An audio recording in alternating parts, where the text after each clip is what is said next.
morning. Welcome to IS Help Desk. This is the second video in the series Government Schemes Simplified. The first video was on what are government schemes, and in the second video we are taking our first scheme, Swachh Bharat Abhiyan. In this we will follow 5W plus 1H strategy to cover the scheme comprehensively. Now first of all, what is sanitation? Swachh Bharat Abhiyan revolves around the concept of sanitation. Sanitation is the maintenance of cleanliness at personal and public level to remain healthy and dirt-free.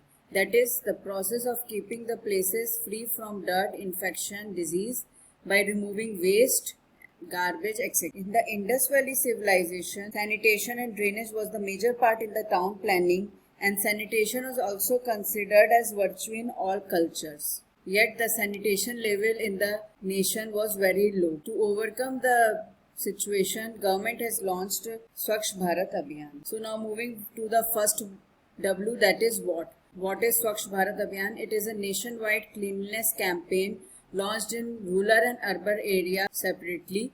The urban area is managed by Ministry of Housing and Urban Affairs, whereas the Grameen area is managed by Ministry of Drinking Water and Sanitation. It includes construction of household-owned, community-owned toilets for the elimination of open defecation. Open defecation causes many health hazards such as diarrhea, typhoid. The next part is it includes eradication of manual scavenging. Manual scavenging is the cleaning of human excreta from sewers manually. So it also tries to eliminate this practice because it causes health hazards to the people involved in it.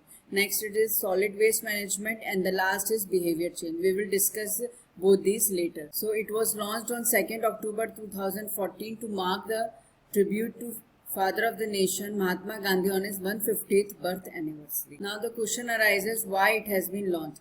Since independence there has been many government programs and schemes for the maintenance of sanitation and hygiene in the area, such as Central Rural Sanitation Program was for rural sanitation. Next there was Nirmal Bharat Abhiyan in 2012.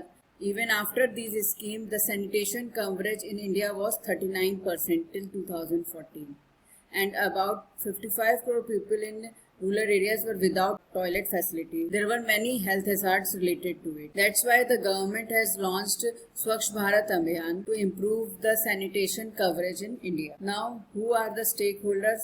The government ministries and government machinery which implement the scheme, citizens of India which are the main beneficiaries as well as the participants in it.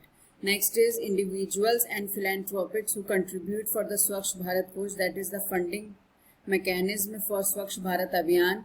Then the special cleanative initiative have been taken for the heritage and cultural places. So all these can be included in the stakeholders. Now moving to the achievements of the scheme. Till April 2022, 11.5 crore individual household latrines have been constructed in Swachh Bharat Abhiyan Grameen. And according to National Annual Rural Sanitation Survey, around 99.6% of the households who have access to toilets have availability of water, and 95.2% of rural population who has access to toilet are using it. Secondly, 1,14,000 villages have become ODF+. ODF+ means they are maintaining the status of open defecation free as well as maintaining the solid and municipal waste. Next, in the urban areas, few cities have certified the 5-star cities and few cities have earned the status of 5-star garbage free certifications. So these are the achievements of the Swachh Bharat Abhiyan. So now the question arises, what are the reasons for its success when compared with the previous schemes?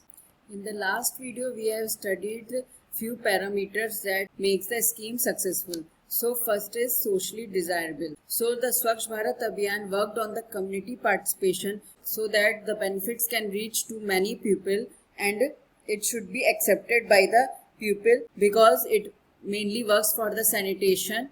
Secondly, the Prime Minister himself have become communicator-in-chief and involved the famous personalities from each sector which have acted as role model. So all this make the scheme socially desirable and people have participated fully in this, and the volunteers have been known as Swachhgaris, and the concept of sanitation was linked to human values and dignity. That's why the community participation has become huge in this, and also it led to behavior change. Second, there was proper funding mechanism.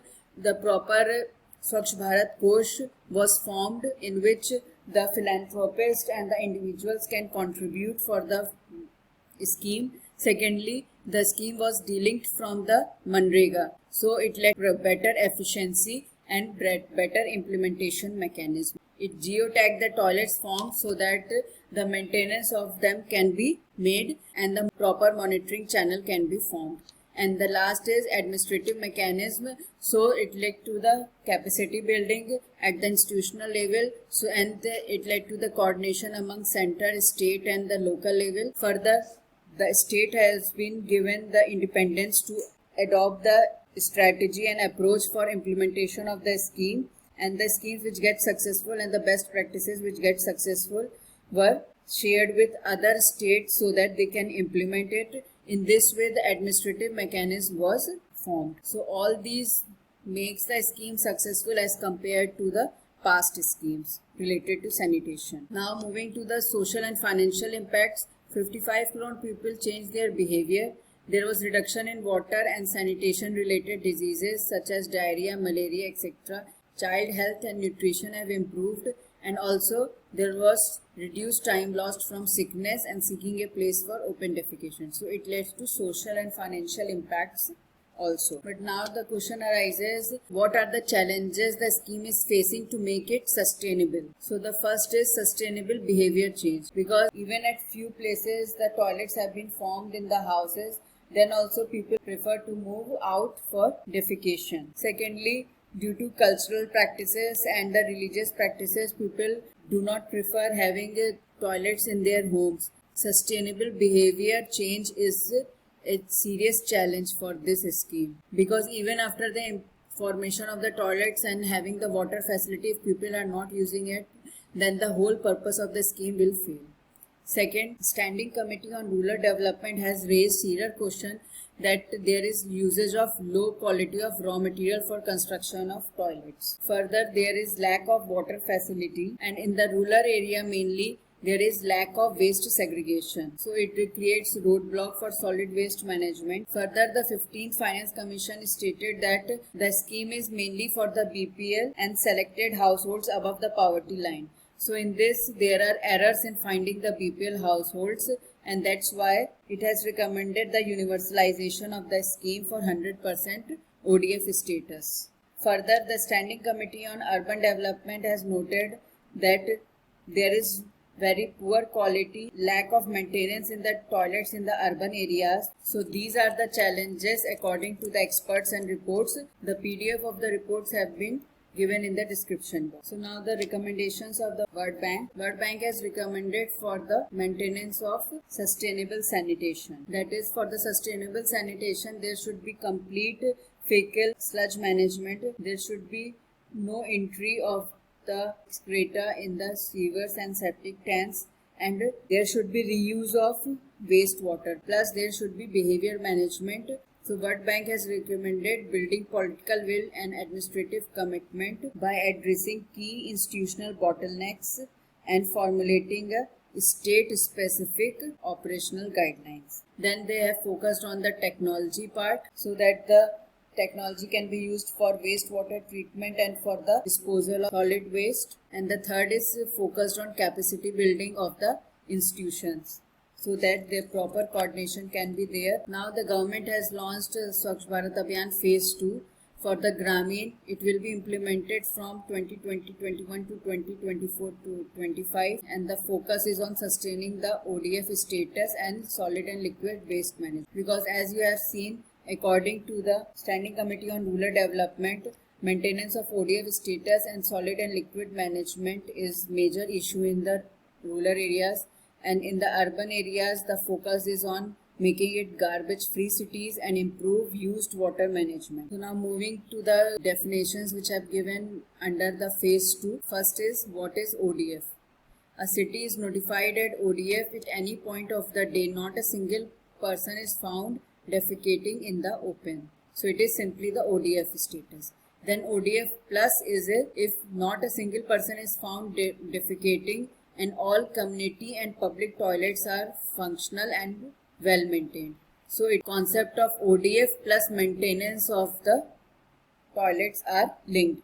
And then the concept is ODF plus plus. It adds the condition that the sewage is safely managed and treated and are not discharged in the drains, water bodies or open areas. Next is the water plus. It aims to provide a guideline for cities and towns to ensure that no untreated wastewater is released into the environment and thereby maintaining the sustainability of the sanitation value chain.